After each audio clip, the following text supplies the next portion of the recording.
ताई,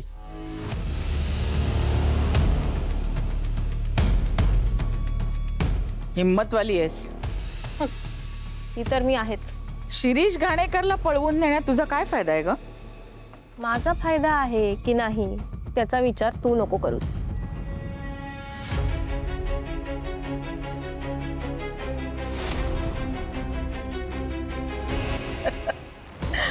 पैसे हवेत ना? पैशासाठीच करतेस ना हे सगळं? बोल किती हवेत? 5 लाख? चल 10 लाख, 20 लाख.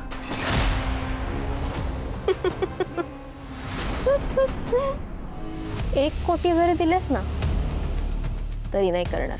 मला फक्त एक गोष्ट पाहिजे तुझ्याकडनं आणि ते म्हणजे विश्वंभरच्या घरातली सिक्युरिटी सैल करायची. सिक्युरिटी सैल करायचे? कशासाठी? त्याच्याशी तुझं काही घेणं देणं नाही. माझी डील रेडी आहे की नाही तेवढं सांग मला. आत्याची गाडी इकडेच पार्क आहे, म्हणजे ती इथेच आली असणार. सिक्युरिटी तर मी कधीही सैल करू शकते ग, पण तुला आत कशासाठी घ्यायचंय हे मला कळल्याशिवाय मी तुला मदत नाही करणार. ठीक आहे, मग नाही तुला तो शिरीष घाणेकर मिळणार आणि नाही त्या वैदेहीबद्दल काय कळणार.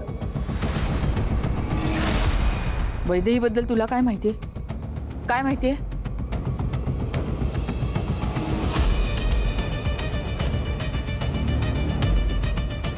वैदेहीबद्दल हिला सगळंच माहितीये. काय माहित असेल? हा, कदाचित शिरीष घाणेकर कडून कळलं असेल हिला, आणि तसं असेल तर हिला सगळंच माहित असेल.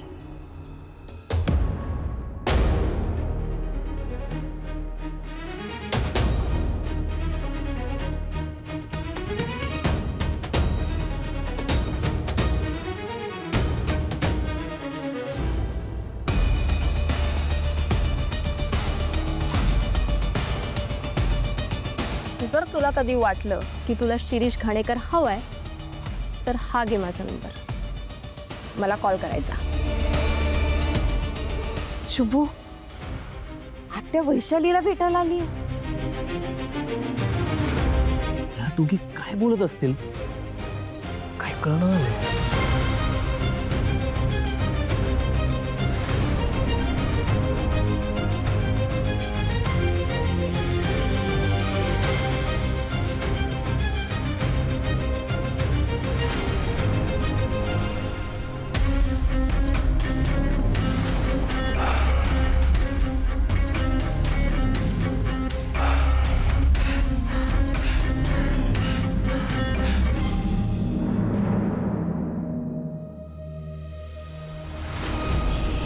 श्रावणी, चला लवकर. वैशाली थांब.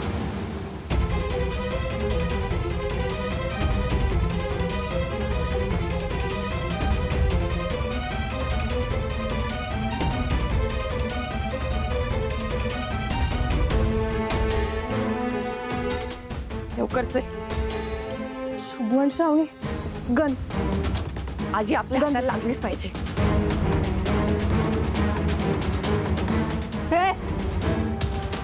थांब तिथेच. हे बघ, मी तुला अशी जाऊ देणार नाही. शिरीष काका कुठे आहेत ते सांग मला आता. हे जास्त बोलू नकोस. मागे हो नाही तर गोळी घालेन.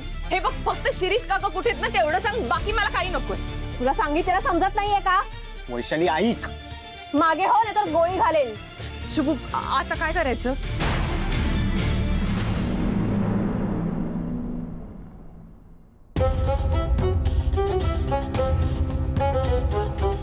आत्या,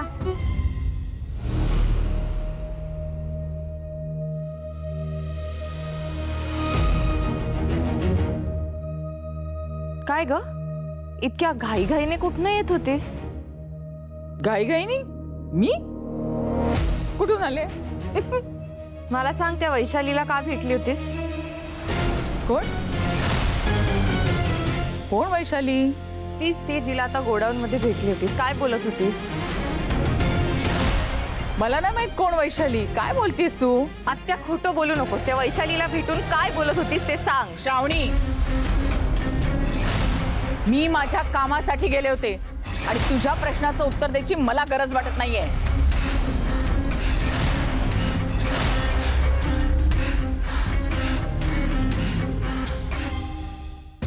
दोघी नक्की काहीतरी प्लॅन करत असणार आहेत. खरंय, शिरीष काकांच्या जीवाला तर काय करणार नाहीत ना. धोका तर आहे, पण काय करायचं कळत नाहीये. शुभ, मला माहितीये काय करायचं. काय? चल. पण मग ही गोष्ट तुम्ही तेव्हाच फोन करून का नाही सांगितली? आपण तिला पकडू शकलो असतो ना. हो, तेव्हा ना आमच्या ते लक्षातच नाही आलं. पण मग तिला भेटायला अलकनंदा मॅडम का गेले असतील? तेच काही कळत नाहीये. पण तुम्ही चला आणि आत्ताच्या आता आत्याला अटक करा. वैशाली आणि ते एकत्र मिळून नक्की काहीतरी प्लॅन करत असणार. आणि समजा वैशालीने शिरीष काकांना आत्याच्या हवाले केलं ना, तर आत्या शिरीष काकांच्या जीवाचं काहीतरी बरं वाईट करेल. हो, पण पुराव्यांशिवाय अटक नाही करता येणार. आणि विश्वंभर सरांचा अलकनंदा मॅडमवर भरपूर विश्वास आहे, त्यामुळे ते सुद्धा अलकनंदा मॅडमला अटक करू देणार नाहीत. सर, तुम्ही चौकशी तर करू शकता ना. हा, चला.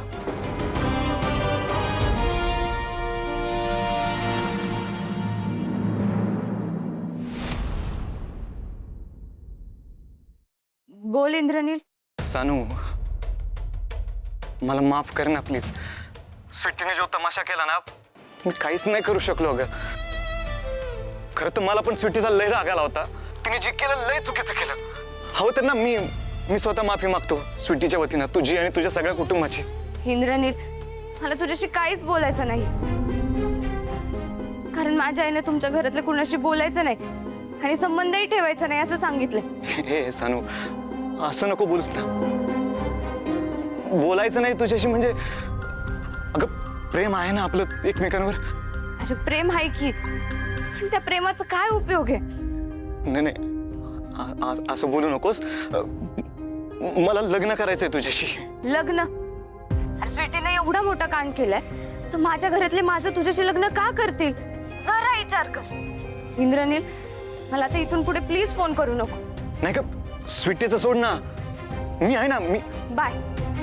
हॅलो हॅलो सानू, मध्येच कसा फोन ठेवते? इंद्रनील आणि सानिकाचं कवापासून चाललंय?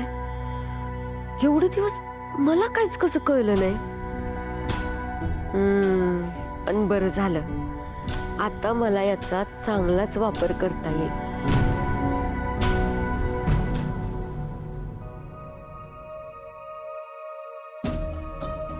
तू जो ह्यो तमाशा केला ना खाली, त्याने काय काय झालं माहित नाही तुला.